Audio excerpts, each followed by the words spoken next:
What's up guys, this is Astranox. Today we have the showcase of this brand new limited hero, Benimaru. Benimaru, he's definitely real interesting. His kit, yeah.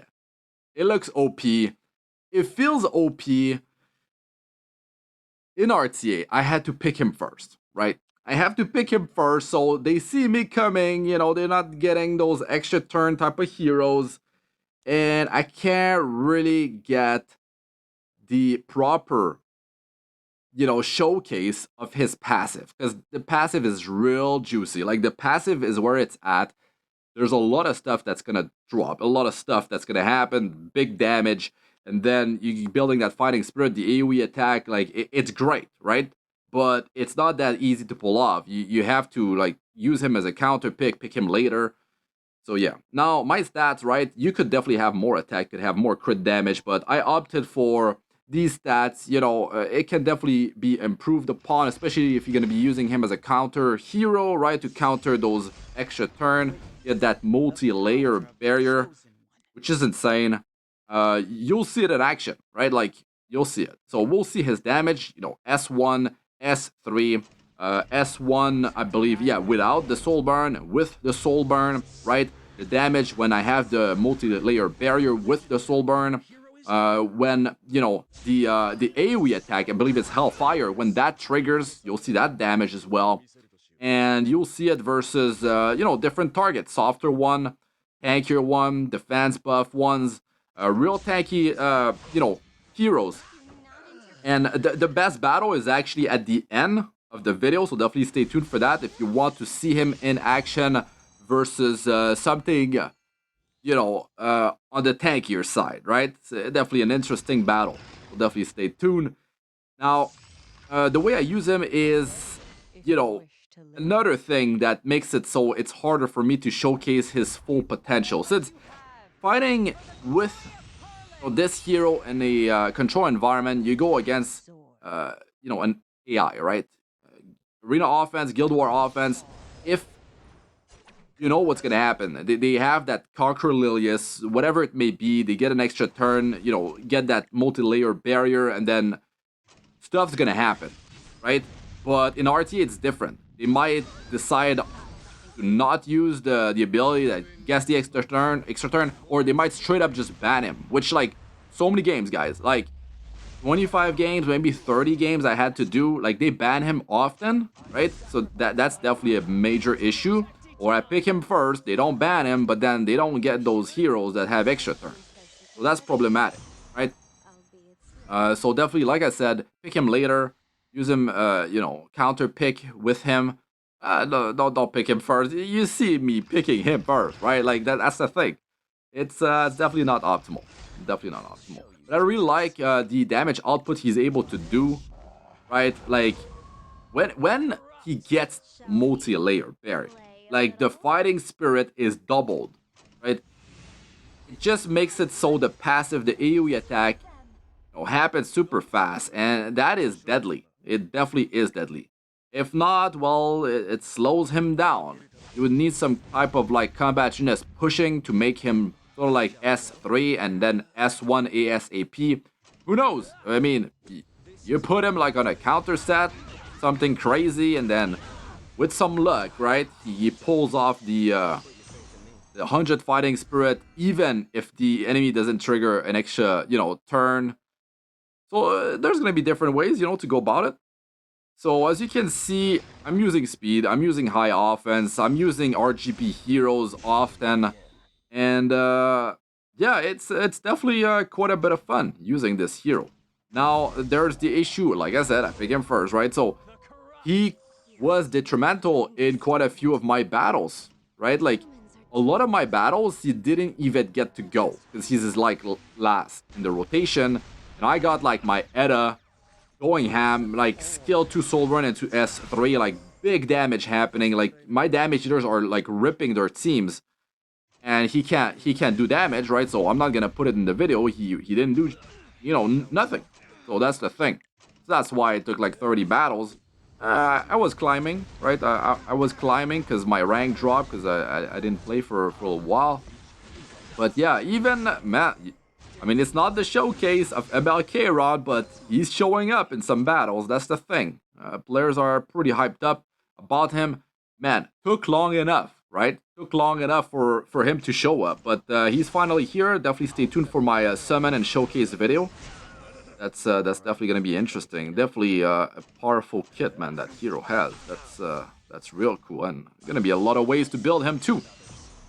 Very nice. So yeah, his artifact is definitely super powerful. I mean, immunity on turn 1, you don't have to wear immunity set. You can go penetration, torrent, whatever it may be, crit set. And that attack buff is insane, right? Like with his kit, if you're gonna be triggering the passive, clearing himself of debuff, and then he gets the attack buff, it's just insane stuff, like crazy stuff you're gonna be able to pull off. And that artifact, you can wear it on other warriors. Do not, put all those, if you got 2 of those artifacts, don't put it all into the same one. Don't limit break just one, have 2 separate ones, or hell, even 3 if you're like that lucky. Just use Powder of Knowledge to just, Bottle of Knowledge to limit break it over time. That artifact, yeah, it has potential. I mean, I could see it on like 2 warriors, if not more. Don't even need an attack buffer.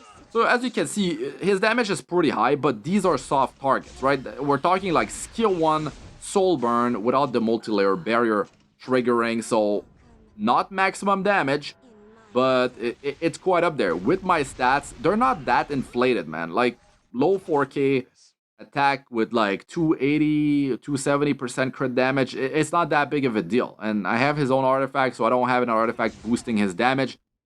So let's say you have an artifact that boosts damage, and then you have an attack buffer in the team, right? Think about that. That's even more damage right there. Think about if you have imprints, of course, if you have imprints from your allies, attack percentage right there. If you have artifact on support, giving more attack. So there's different ways to inflate his damage. I mean, you could go rage, you could debuff the enemy. In a control environment, you can do some crazy stuff, right? But in RTA versus a player in a live game, it's a different story. That's the thing. I mean, shout out to Nuller Vault. He has a different strategy. I was not expecting the opener. Oh, man, that Maya, right? Like super speedy. That messed me up good. And he's got a tanky team. They got that defense buff. Defense buff is not helping me. I can't tell you that much. So yeah, I take him out. That's good. Definitely didn't want that damage. And yeah, I'm taking out targets in order of priority. There's that ML Ken, right? With defense buff. That's tanky, man. That's real tanky. That's a one-shotter. Especially if you get that attack buff, man. If you get that attack buff, it's gonna be bad. So, I think his kit, like I said, if you use him as a counter, he's gonna do great things. He's gonna be real OP. But if you can't trigger the multi-layer barrier, yeah, that is gonna be a different story. He's a single target damage dealer. He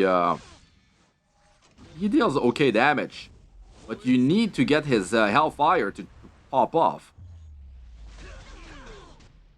The damage should be much higher, but they're tanky, man. They got high defense plus defense buff. I don't know if she's got Aureus, but man, that's some very tanky heroes. And when you're using speed, leave, if you don't have defense break landing on them, it's gonna be a rough time. This ML Ken, man. Yo, forget it. Forget it. I messed up. All right, it used S2. I had a chance of triggering the S1, potentially dual attack, which means the counter would have been on Roside. And then I could have pulled off double attacks against ML Ken. But as you just saw, 5k damage. Even if I did that, if it did happen for some reason, I still couldn't, down him. So yeah, like good game.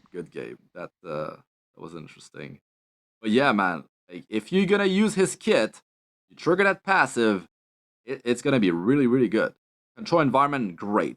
Counter pick in RTA, like, yeah, it's gonna be dangerous. But if they see you picking him, they'll play around. They'll play around, and he's fired. They might just double ice pick or something like that. Anyways, let us know what you guys think about all that in the comment section. Definitely a powerful hero, limited. You know, get him. The meta, he's gonna help against the meta. It's especially in control environment, real annoying. You Guild War offense, arena offense, real cool hero. So yeah, let us know. I'm Astranox. Good luck with all ya do. Peace out for now.